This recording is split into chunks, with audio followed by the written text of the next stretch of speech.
பெரிய தப்பு பண்ணிட்டீங்கம்மா. எப்படி நீங்க கொஞ்சம் கூட யோசிக்காம இப்படி ஒரு காரியத்தை பண்ணீங்கன்னு எனக்கு புரியலமா. நான் என்ன அப்படி பண்ணேன் சொல்லு. எதுக்குமா அவளை வீட்டுக்குள்ள அலோ பண்ணீங்க? நம்ம குடும்பத்தை அசிங்கப்படுத்தி போனவள எப்படி நீங்க மறுபடியும் உள்ள விட்டீங்க? ஆமா, அவளை இங்க வச்சுக்கணும்னு எனக்கு ஆசை பாரு. டேய், ஏன்டா இப்படி புரியாம பேசுற? அம்மா, நீங்க எல்லாத்துக்கும் ஒரு நியாயம் சொல்வீங்க. அதுக்காகலாம் என்னால சகிச்சிட்டு இருக்க முடியாதுமா. அதுக்கு ஒண்ணுமே பண்ண முடியாது. சகிச்சுக்கிட்டு தான் ஆகணும். வேற வழியே இல்ல. அம்மா, எனக்கு என்ன தலையெழுத்தா?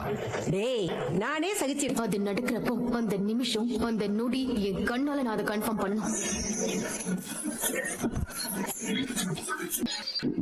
என்னாச்சு? தூங்கலையா? இப்ப கண்ணை திறந்தே வச்சுட்டு இருந்தீங்கன்னா எப்படி உங்களுக்கு தூக்கம் வரும்? டைம் ஆயிடுச்சு. எதை பத்தியும் யோசிக்காம கண்ணு மூடி தூங்குங்க. சொல்லுங்க, என்ன வேணும்? குளிர்தான், ஏசி வேணா குறைக்கவா? உங்களுக்கு ஏன் இப்படி ஆச்சுன்னு யோசிச்சுட்டு இருக்கீங்களா? முதல்ல அந்த நினைப்புல இருந்து வெளியே வாங்க. நடந்ததையே நினைச்சிட்டு இருந்தீங்கன்னா இப்படிதான் தூக்கம் வராது. சூடா ஒரு டம்ளர் பால் வேணா எடுத்துட்டு வரட்டா? அப்புறம் உங்களுக்கு என்ன வேணும்? என்ன பண்ணுது? ஐயோ, என்ன நீங்க என்ன தூங்கலையா? என்னவோ தெரியல, தூக்கமே வரலடி. நீ தூங்கலையா? உங்களுக்கே தூக்கம் வராதப்ப எனக்கு எப்படி அண்ணே வரும்?